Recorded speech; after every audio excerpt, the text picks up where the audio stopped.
Emily sat on her living room couch, gently stroking her pregnant belly. At 6 months along, her excitement for her first child was only growing. She often reflected on how perfect her life seemed. Her husband, David, was supportive and loving, and their new maid, Rosa, had been a blessing. David had insisted on hiring Rosa, saying Emily needed to rest during her pregnancy. Rosa, in her mid-20s, was polite and hardworking, making Emily feel she'd made the right decision. However, small, unexplainable moments began to chip away at her trust. It started with David's subtle changes. He'd become distracted, checking his phone more than usual. He claimed work was piling up, but Emily noticed he was home late more often than before. When she asked, he dismissed her concerns with a smile and reassured her, "It's all for the baby." One evening, as Emily lounged on the couch, she saw Rosa pass by wearing a fitted dress. Struck her as odd. Rosa was usually dressed casually for cleaning, but tonight her appearance was different. Emily brushed it off as overthinking, though unease lingered.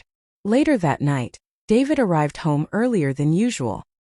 His behavior was even stranger. He greeted Emily briefly before retreating to his office. She noticed he avoided eye contact. Maybe he's just stressed, she thought, trying to quiet her growing doubts. But the turning point came the next morning. David had left for work, and Emily was tidying up the kitchen when his phone buzzed on the counter. Her eyes darted to the screen.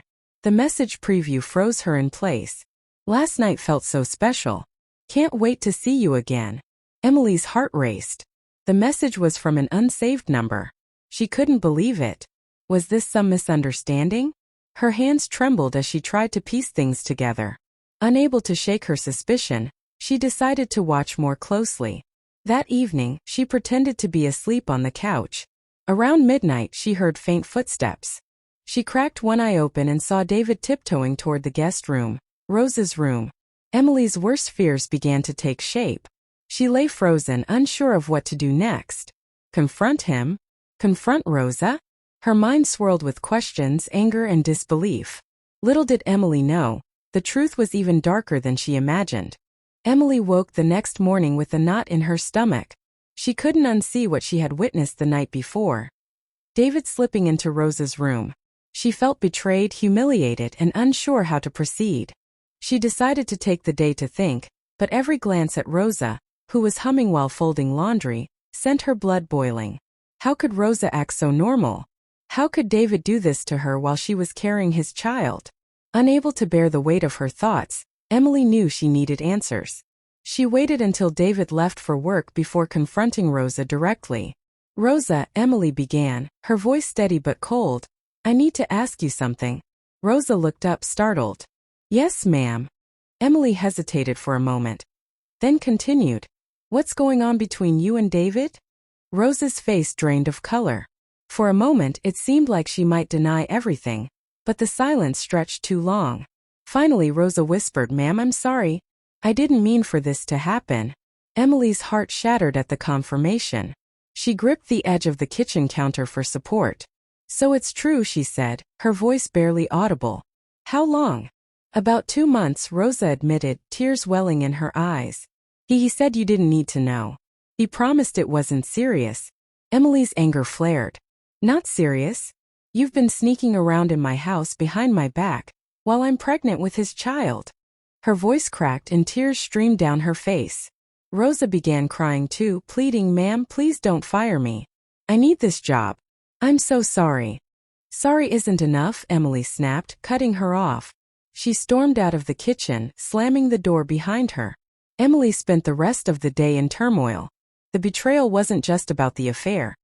It was about the lies, the audacity, the complete disregard for her and her unborn child. When David returned that evening, Emily was waiting for him in the living room. She didn't bother with small talk. "We need to talk," she said, her voice low but firm.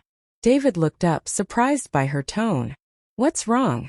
Emily held his gaze. "I know what you've been doing with Rosa." David froze. His expression turned from confusion to panic. "What are you talking about?" "Don't play dumb," Emily said, standing up. "I saw you sneaking into her room last night. I confronted her today, and she admitted everything. 2 months, David. 2 months of lies." David's face paled. For a moment he looked like he might deny it, but then he sighed, defeated. Emily, I'm sorry. It was a mistake. A mistake. Emily's voice rose. You call betraying your pregnant wife a mistake? I didn't mean for it to go this far, David stammered. It didn't mean anything. Don't you dare try to minimize this, Emily interrupted. Her voice was shaking now, not just with anger but with heartbreak. You've destroyed the trust in this marriage. Do you even care about this family? David had no response. He lowered his head in shame. Emily's tears returned, but this time they were tears of resolve. You've left me no choice, David, she said. You can stay somewhere else for now. I need space to figure out what's next. David nodded silently and left the house that night. For the first time in years, Emily felt completely alone. But she also felt something else, determined. The days that followed were a blur of emotions for Emily. Anger, sorrow, and disbelief consumed her. But she knew one thing for certain. She couldn't let this betrayal define her or her future. Her priority was her unborn child. And she needed to create a stable environment, even if it meant doing it alone. Emily made arrangements to dismiss Rosa. She handed her a severance check, ensuring it was enough to cover her immediate needs. Pack your things, Emily said firmly. You need to leave by the end of the day. Rosa didn't argue. She packed quietly and left the house, her head bowed in shame. As the door closed behind her, Emily felt a small weight lift from her chest. It was one step toward reclaiming her life. David, on the other hand, had been trying to make amends. He sent flowers, messages, and even letters begging for forgiveness. Emily read them all but didn't respond. His words felt empty compared to the betrayal she had endured.